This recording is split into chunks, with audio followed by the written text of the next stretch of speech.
What's going on, everybody? Welcome to the Brothers War EDH. My name is Chris. It's your boy coming at you with a deck tech on Braids Arisen Nightmare. Now, if you know and you've been following me, you know I love this card. One of my favorite cards of Dominaria United. It's just an amazing value engine, especially in the command zone. And yeah, let's get right into it.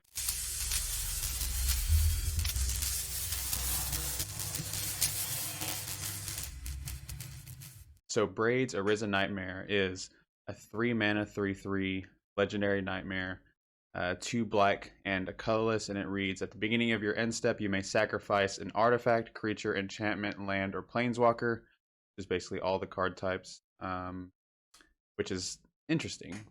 Maybe a little foresight into maybe an additional. I don't know. Why would they would word it like this.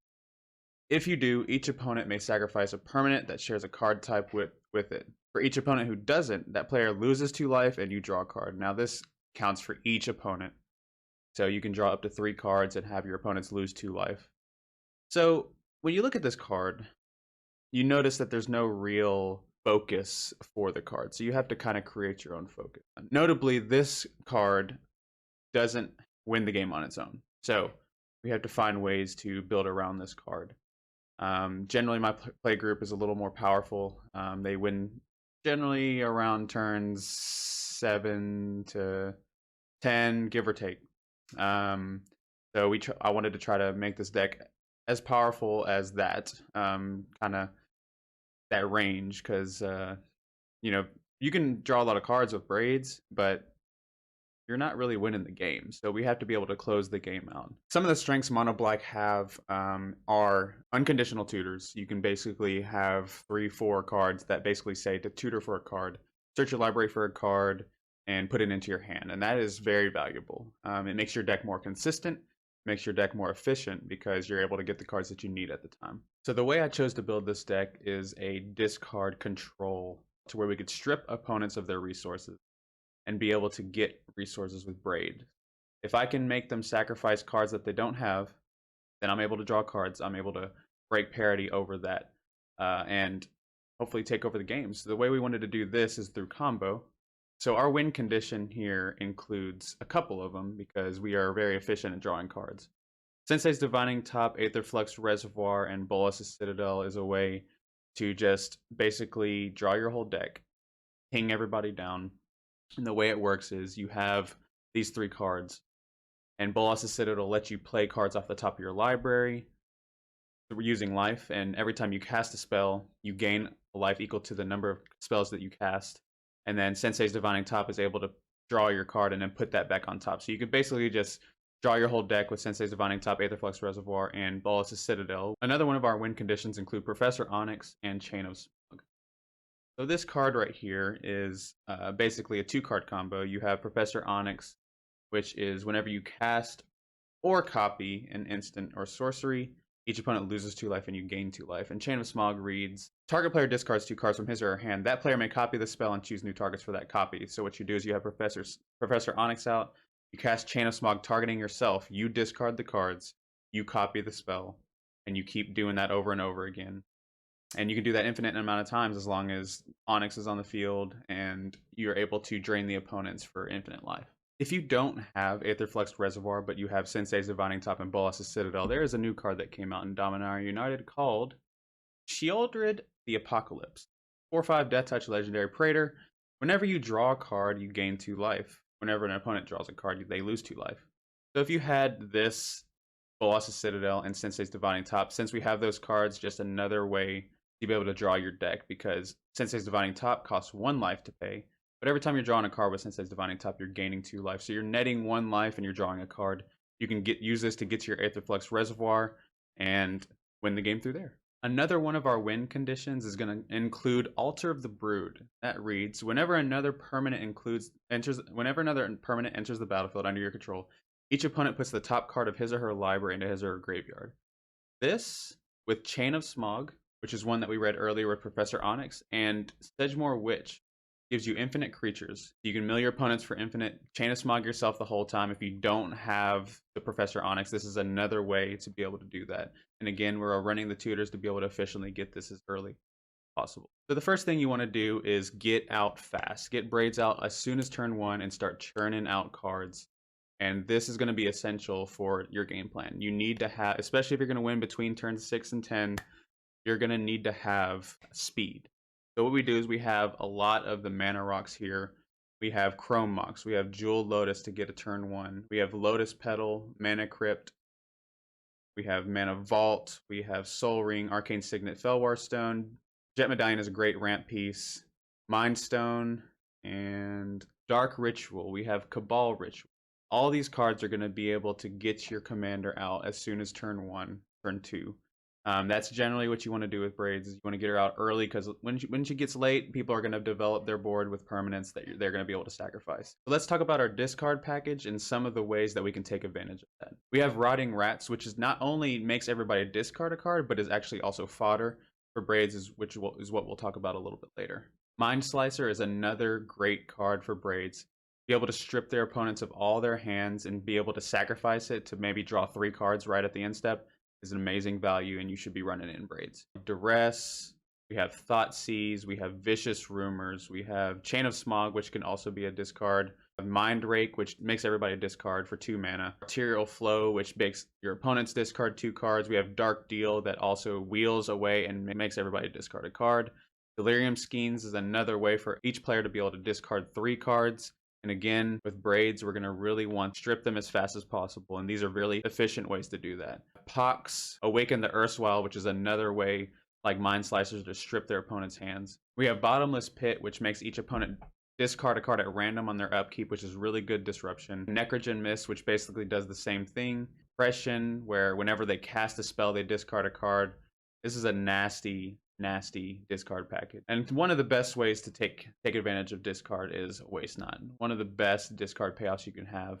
It's ramp, it's card draw, it's board presence, everything that you want Waste Not gives you, especially in a discard package. If you're running discard as a main focus, Waste Not should be your go-to card. Dothy Voidwalker, a great card, just one of the best black cards out there.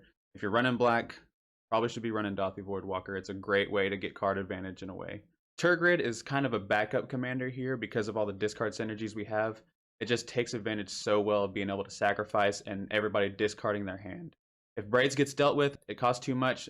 Tergrid is a way to be able to bounce back and stay in the game. So the reanimation package we have here works both ways. We're able to strip our opponents of cards, which could be creatures, but it's also able to get our own creatures back that we sacrificed to Braids. So we are running Animate Dead, Dance of the Dead, Necromancy, Reanimate. These cards are able to get everybody's creatures from the graveyard, not just my own. And this is important because we want to be able to get as much value as we can out of these cards, and it just adds extra value when we're filling the graveyards. One of the biggest things you need with Braids is fodder. You need to be able to sacrifice things so you can draw cards. You want to kind of get it around some of the types of permanents as possible, so you're able to pick and choose which ones you want to be able to use to get the most draw out of that. So one thing you got to think about here with Braids is any permanent that you have, you can think about it as sacrifice this card, draw up to 3 cards. One way to do that is recurable fodder. If we're using card slots to be able to put in cards that create tokens, it could dilute the deck, and we don't want that. So what we do is we have recurable ways to use fodder.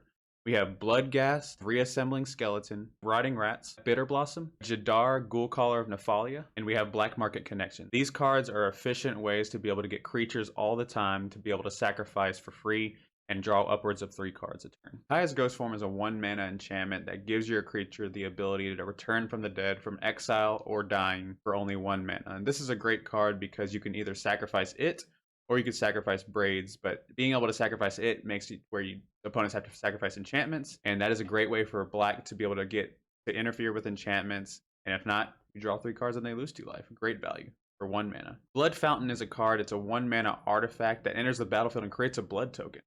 And you could pay 4 mana, 3 and a black to tap it and sacrifice Blood Fountain to return 2 target creatures from your graveyard to your hand. This basically is a 1-mana draw 3 most of the time.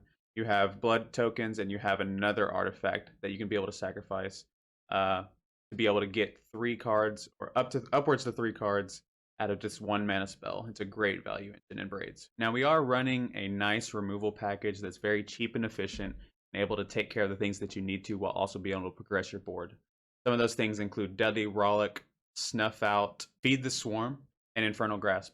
These are just very efficient removal spells that are able to take care of the things that you need to, especially those flyers that you can't really deal with aside from board wipes. Speaking of board wipes, we are running one board wipe in Toxic Deluge, probably one of the best board wipes in Black out there that you can have. Going into tutors, we do have 5 very, very good tutors: an Imperial Seal, Demonic Tutor, Diabolic Intent, Grim Tutor, Vampiric Tutor. These are all great options and basically up the chance that you're going to be able to get the things that you need, which is probably the most important thing when playing Commander, a singleton format, is being able to get the things that you need at the time that you need them. As far as card advantage is concerned, Braids does a really good job of that, but there is going to be some times where Braid is dealt with and you're going to need to draw some cards. So we do have a couple of hits in Necropotence and Phyrexian Arena to be able to get those over time constantly. Going into the lands, we have a couple of interesting things to talk about. Urza's Saga is interesting because this can get Altar of the Brood or Sensei's Divining Top. That involves 2 of your win cons, so that's a very, very good land to have. Plaza of Heroes, which is basically going to tap for a black mana almost every single time,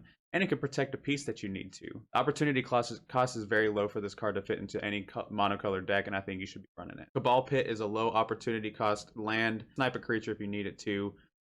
Threshold, which is what we're going to get into. A lot of people ask me why I run fetches in this deck. I've got all the ones I can run: Bloodstained Mire, Marsh Flats, Polluted Delta, Prismatic Vista, and Verdant Catacombs. We've got 2 cards here that deal with Threshold. We got Cabal Pit, and we also have Cabal Ritual. These cards are able to fuel Threshold a lot more, and also when you're running the Bolas's Citadel, sometimes you run it as a value engine. You want to be able to just get rid of the land on top. These are a good way to be able to shuffle your deck where you can get another chance to see if you can cast something off the top of your library. Emergent Zone is a great card in low color decks. I feel like it should be run. It's very highly underrated. Being able to cast your stuff at instant speed when you want to is very undervalued. And Emergent Zone, especially in low colors, is low opportunity cost, and I think you should be running them in low colors. 1 or 2 colors for sure. So let's talk about some notable synergies. There is one card I wanted to show you. It's called Ugin's Nexus, and it's a 5-mana legendary artifact. If a player would begin an extra turn, that player skips that turn instead. If Ugin's Nexus would be put into graveyard from the battlefield, instead exile it and take an extra turn after this one. Now this card is very good on its own because Braids is able to just sacrifice it when we want to, and even if we don't draw the cards, we do get an extra turn to be able to do something crazy. Notably, this works really well with Karn the Great Creator. Not only is Karn a great stacks piece, but it's able to get those back, the Ugin's Nexus back from exile whenever we need to. A lot of people don't focus on the second ability, but it could be very relevant in this deck. So Karn is a 4-mana planeswalker that comes in with 5 loyalty. Activated abilities of artifacts your opponent's control can't be activated. That includes mana rocks. Very, very, very powerful ability, static ability. +1 until end of turn, up to 1 target non-creature artifact becomes an artifact with power and toughness each equal to the converted mana cost, so you can snipe down 0 CMC rocks. Then you have -2, which is the relevant part of this for Ugin's Nexus. You may choose an artifact card you own from outside of the game or in exile, reveal that card, and put it into your hand. So if you're able to take an extra turn off this, and you have a Karn out, you're probably going to be able to take 2 to 3 extra turns because you'll be able to minus this card, get it back to your hand, cast it, sacrifice it, and maybe get some cards out of it, and keep going. Sometimes you only need about 1 or 2 extra turns in order to win the game. Marilyn of the Mornsong is a great card in this deck because it actually fits in well with the control style and also works very well with Opposition Agent. The Marilyn of the Mornsong is a 3-mana 2/3 legendary creature. Players can't draw cards. At the beginning of each player's draw step, that player loses 3 life, searches his or her library for a card, puts it in his or her hand, shuffles his or her library. That with Opposition Agent, which is a 3-mana 3/2 human rogue with flash, you control your opponents while searching their libraries. While an opponent is searching their library, they exile a card, and you may play those cards. So basically, this locks their whole deck out, locks their hand out. They have to get rid of one of them.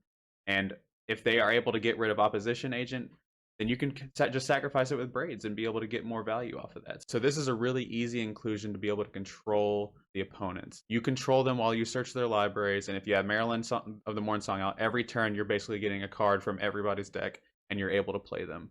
You've got so much hand control that they more than likely aren't going to be able to interact with it. Very, very good card and could result in some concession wins. So that's it, everyone. We got Braids Arisen Nightmare, one of my favorite cards of Dominaria United. I think it's a great deck. For those of you who have watched the gameplay videos, you've seen how powerful it is. You've seen how impressive it is. this is one of those decks that you want to make sure your play group is okay playing against because, hey, it could get nasty. It could get real nasty. I mean, you got so much discard, which people don't like. You're self drawing cards off you sacrificing things, and they're losing life. So it's just a double whammy, triple whammy, however you look at it. But this deck is very powerful.